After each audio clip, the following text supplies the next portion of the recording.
নমস্কাৰ, আশা কৰোঁ আপোনালোক সকলো ভালে আছে। আমি সদায় খাই থকা দুবিধ সাধাৰণ টেঙাই আজিকালি হৈ থকা 7টা ডাঙৰ বেমাৰৰ পৰা আমাক ৰক্ষা কৰে।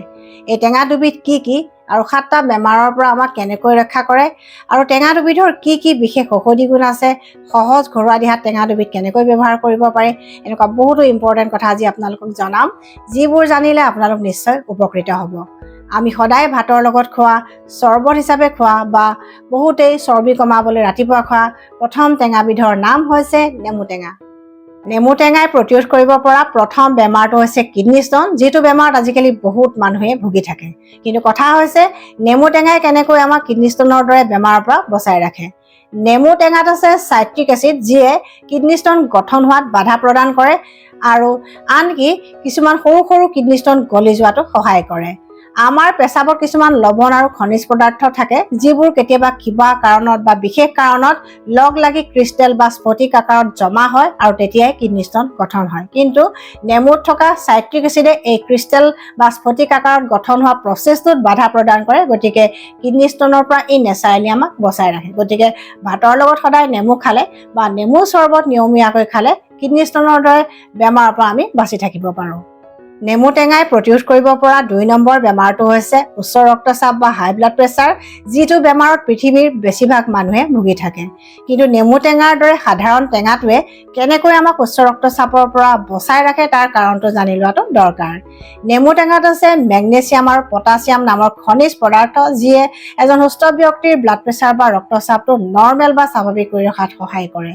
আৰু নেমু টেঙা খালে আমাৰ ব্লাড ভেচেল বা ৰক্তবাহী নলিকাবিলাকত ব্লাড চাৰ্কুলেশ্যনটো ভালদৰে হৈ থাকে। আৰু নেমু টেঙাত আছে লিমনিন নামৰ এটা বিশেষ ধৰণৰ পদাৰ্থ, যিয়ে অপকাৰী LDL নামৰ কলেষ্ট্ৰলটো নিয়ন্ত্ৰণ কৰি ৰাখে, আমাৰ হাৰ্টটোক ভালে ৰাখে আৰু হাৰ্ট এটেক, ষ্ট্ৰোক আদি বেমাৰৰ পৰাও নেচাৰেলি বচাই ৰাখে। গতিকে নেমু টেঙা আমাৰ হাৰ্টৰ কাৰণে ভাল আৰু নেমু টেঙা খাই থাকিলে হাই ব্লাড প্ৰেছাৰৰ দৰে বেমাৰৰ পৰা আমি নেচাৰেলি বাচি থাকিব পাৰোঁ।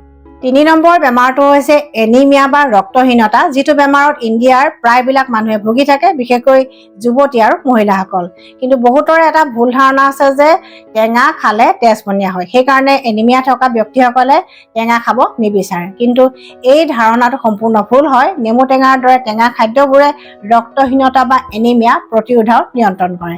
কিন্তু কেনেকৈ তাৰ কাৰণটো জানি লোৱাটো দৰকাৰ। নেমু টেঙাত আছে ভিটামিন চি, যিয়ে আমি খোৱা খাদ্যত থকা আইৰণৰ শোষণ বা এবজৰ্পশ্যনত সহায় কৰে। আৰু আমি খোৱা খাদ্যত থকা আইৰণখিনি দেহে ভালদৰে শোষণ কৰি ল'লেহে আমাৰ দেহত ৰক্তহীনতা বা এনিমিয়া নহয়। যদি কিবা কাৰণত এই প্ৰচেছটো খেলি মেলি হয়, তেতিয়া আমাৰ দেহত ৰক্তহীনতা বা এনিমিয়া হ'ব পাৰে। গতিকে ভিটামিন চি ডেফিচিয়েঞ্চি হ'লেও আমাৰ ৰক্তহীনতা বা এনিমিয়া হ'ব পাৰে। কিন্তু নেমু টেঙা যদি সদায় খাই থকা যায়, তেতিয়া ভিটামিন চিৰ ডেফিচিয়েঞ্চি নহয় আৰু খাদ্যত থকা আইৰণৰ শোষণ ভালদৰে হয় আৰু ডায়েটৰী যিটো আইৰণ ডেফিচিয়েঞ্চি এনিমিয়া থাকে, সেই এনিমিয়াও সহজতে নহয়। 4 নম্বৰ বেমাৰটো হৈছে পাইলছ বা কেঁচুমূৰীয়া বা অৰ্শ ৰোগ।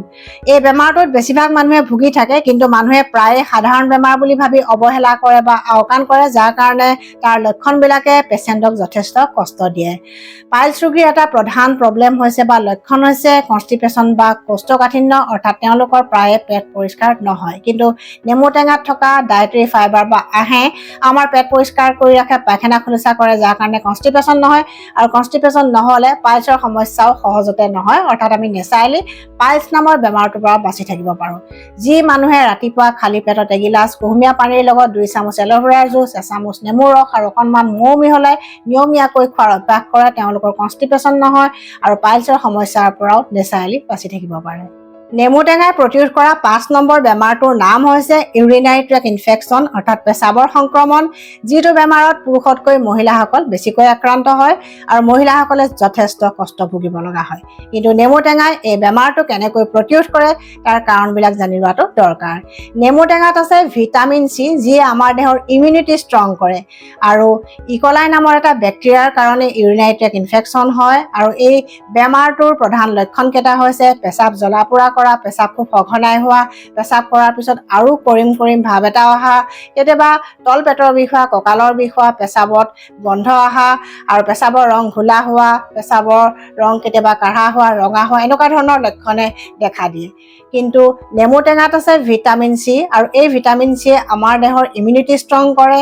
ইকলাই নামৰ বেক্টেৰিয়াটোৰ সংক্ৰমণো প্ৰতিৰোধ কৰে আৰু ইকলাই বেক্টেৰিয়া পেচাবৰ মাধ্যমেদি অৰ্থাৎ কিডনিৰ মাধ্যমেদি দেহৰ পৰা উলিয়াই দিয়ে অৰ্থাৎ ফ্লাছ কৰি দিয়ে, যাৰ কাৰণে এই বেমাৰটোৰ সম্ভাৱনা বহুতখিনি কমি যায়। গতিকে নেমু টেঙা খাই থাকিলে মহিলাসকলৰ ইউৰিনাৰী ট্ৰেক্ট ইনফেকশ্যন হোৱাৰ সম্ভাৱনা কমি যায়। নেমু টেঙাই প্ৰতিৰোধ কৰিব পৰা 6 নম্বৰ বেমাৰটোৰ নাম হৈছে ফেটি লিভাৰ ডিজিজ, যাক আজিকালি কোৱা হয় লাইফষ্টাইল ডিজিজ। কিন্তু নেমু টেঙাই এই বেমাৰটোৰ পৰা আমাক কেনেকৈ বচাই ৰাখে তাৰ কাৰণবিলাক জানি লোৱাটো দৰকাৰ। নেমু টেঙাই আমাৰ দেহৰ মেটাবলিজিম বা বিপাকীয় ক্ৰিয়া খৰতকীয়া কৰে বা বৃদ্ধি কৰে, যাৰ কাৰণে ফেটৰ মেটাবলিজিম ভাল হয় আৰু লিভাৰত সহজতে ফেট জমা নহয়। আৰু নেমু টেঙাত থকা ভিটামিন চিয়ে লিভাৰ চেলবিলাকক সুৰক্ষা প্ৰদান কৰে, লিভাৰ চেলত হোৱা ইনফ্লেমেশ্যনো প্ৰতিৰোধ কৰে। গতিকে ই ফেটি লিভাৰ ডিজিজ নামৰ বেমাৰটোৰ পৰা আমাক নেচাৰেলি বচাই ৰাখে। ৰাতিপুৱা খালী পেটত এগিলাচ কুহুমীয়া পানীৰ লগত 2 চামুচ নেমু ৰস আৰু 1 চামুচ মৌজোল মিহলাই নিয়মীয়াকৈ খোৱাৰ অভ্যাস কৰিলে ফেটি লিভাৰ ডিজিজ নামৰ বেমাৰটোৰ পৰা বাচি থাকিব পৰা যায়। আৰু ইয়াৰ উপৰিও এগিলাচ কুহুমীয়া পানীৰ লগত 2 চামুচ এল'ভেৰা জুচ, 1 চামুচ নেমু ৰস আৰু অকণমান মৌ মিহলাই নিয়মীয়াকৈ খোৱাৰ অভ্যাস কৰিলেও ফেটি লিভাৰ ডিজিজ নামৰ বেমাৰটোৰ পৰা আমি নেচাৰেলি বাচি থাকিব পাৰোঁ। 7 নম্বৰ বেমাৰটো হৈছে পাচন তন্ত্ৰৰ বেমেজালি বা ডাইজেষ্টিভ প্ৰব্লেম। আদাৰ লগত অকণমান নেমু ৰস আৰু ক'লা নিমখ মিহলাই ভাত খোৱাৰ আধা ঘণ্টামানৰ আগত ৰেগুলাৰ খোৱাৰ অভ্যাস কৰিলে ইনডাইজেশ্যন, গেছ, এচিডিটি আদি পেটৰ সমস্যাৰ পৰা আমি নেচাৰেলি বাচি থাকিব পাৰোঁ। আৰু ডিচেণ্ট্ৰি, ডায়েৰিয়া আদি পেটৰ সমস্যাত নেমুৰ চৰ্বত খালে ই নেচাৰেল ORSৰ দৰে কাম কৰে। আৰু নেমুৰ চৰ্বত নিয়মীয়াকৈ খালে ডিচেণ্ট্ৰি, ডায়েৰিয়া আদি পেটৰ সমস্যাৰ পৰা আমি নেচাৰেলি বাচি থাকিব পাৰোঁ। গতিকে এই 7টা বেমাৰৰ পৰা নেমুৱে আমাক বচাই ৰাখে। ইয়াৰ উপৰিও নেমু আমাৰ দাঁত আৰু দাঁতৰ আলুৰ কাৰণে খুব উপকাৰী, কাৰণ নেমুত থকা ভিটামিন চিয়ে আমাৰ দাঁত আৰু দাঁতৰ আলু বা গামছবিলাক হেল্ডি কৰি ৰাখে। 7টা বেমাৰত ঔষধ হিচাপে কাম কৰা 2 নম্বৰ টেঙাবিধৰ নাম হৈছে কুজি থেকেৰা। কুজি থেকেৰা আমি শুকুৱাই সংৰক্ষণ কৰি ৰাখোঁ আৰু বহুত বেমাৰত ঔষধ হিচাপে ব্যৱহাৰ কৰোঁ। কুজি থেকেৰাই প্ৰতিৰোধ কৰা প্ৰথম বেমাৰটোৰ নাম হৈছে পুৰণি সঞ্চিত গ্ৰহণী বা ক্ৰনিক ডিচেণ্ট্ৰি। যাৰ ক্ৰনিক ডিচেণ্ট্ৰিৰ সমস্যা আছে অৰ্থাৎ যাৰ ইৰিটেবল বাৱেল চিণ্ড্ৰম, কলাইটিছৰ দৰে সমস্যা আছে, তেওঁলোকৰ কাৰণে কুজি থেকেৰা হৈছে মহৌষধৰ দৰে। 2 চেকলমান কুজি থেকেৰা এগিলাচ পানীত অকণমান তাল মিচিৰি দি তিয়াই ৰাখিব লাগে 2 ঘণ্টামান। তাৰপিছত চেকনিৰে চেকি চৰ্বত হিচাপে নিয়মীয়াকৈ খাব লাগে। এইদৰে খালে আমি সুস্থ ব্যক্তি এই বেমাৰকেইটাৰ পৰা বাচি থকাৰ উপৰিও যাৰ বেমাৰকেইটা আছে অৰ্থাৎ যাৰ পুৰণি সঞ্চিত গ্ৰহণী আছে তেওঁলোকৰ কাৰণে ঔষধৰ দৰে কাম কৰে। কুজি থেকেৰাই প্ৰতিৰোধ কৰা 2 নম্বৰ বেমাৰটোৰ নাম হৈছে ইউৰিনাৰী ট্ৰেক্ট ইনফেকশ্যন বা পেচাবৰ সংক্ৰমণ।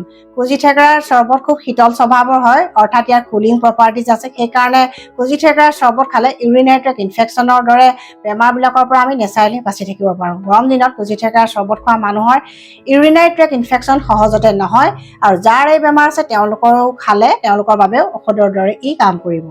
কুজি থেকেৰাই প্ৰতিৰোধ কৰা 3 নম্বৰ বেমাৰটোৰ নাম হৈছে ফেটি লিভাৰ ডিজিজ। কাৰণ কুজি থেকেৰাই আমাৰ দেহৰ মেটাবলিজিম ভাল কৰে, বিশেষকৈ ফেট মেটাবলিজিম ভাল কৰে কাৰণে লিভাৰত সহজতে ফেট বা চৰ্বি জমা নহয় আৰু ফেটি লিভাৰ ডিজিজৰ পৰা আমি নেচাৰেলি বাচি থাকিব পাৰোঁ। কুজি থেকেৰাই প্ৰতিৰোধ কৰা 4 নম্বৰ বেমাৰটোৰ নাম হৈছে হাই ব্লাড প্ৰেছাৰ বা উচ্চ ৰক্তচাপ। বিশেষকৈ কুজি থেকেৰাৰ চৰ্বত নিয়মীয়াকৈ খালে বা মাজে মাজে খালে কলেষ্ট্ৰলৰ সমস্যাৰ পৰা বাচি থাকিব পাৰি আৰু কলেষ্ট্ৰল যদি নিয়ন্ত্ৰণত থাকে তেতিয়া উচ্চ ৰক্তচাপৰ সম্ভাৱনাও কমি থাকে। গতিকে কুজি থেকেৰা আমাৰ হাৰ্টৰ কাৰণে উপকাৰী।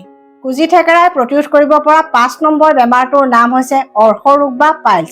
কুজি থেকেৰাৰ চৰ্বতে আমাৰ পেট ঠাণ্ডা কৰি ৰাখে, হজমি শক্তি ভাল কৰে, পেট পৰিষ্কাৰ কৰে। গতিকে কনষ্টিপেশ্যনৰ সমস্যা সহজতে নহয় আৰু পাইলছ নামৰ বেমাৰটোৰ পৰা আমি নেচাৰেলি বাচি থাকিব পাৰোঁ। কুজি থেকেৰাই প্ৰতিৰোধ কৰিব পৰা 6 নম্বৰ বেমাৰটোৰ নাম হৈছে কিডনী ষ্ট'ন।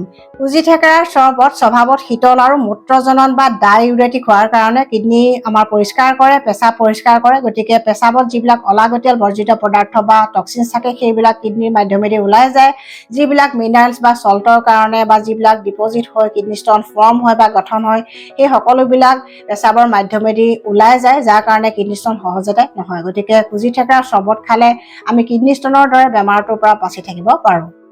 কুজি থেকেৰাই প্ৰতিৰোধ কৰিব পৰা 7 নম্বৰ বেমাৰটোৰ নাম হৈছে ৰক্তহীনতা বা এনিমিয়া। কুজি থেকেৰাত যথেষ্ট পৰিমাণে ভিটামিন চি থাকে, যিয়ে আমাৰ দেহত ৰক্তহীনতা সহজতে হ'বলৈ নিদিয়ে।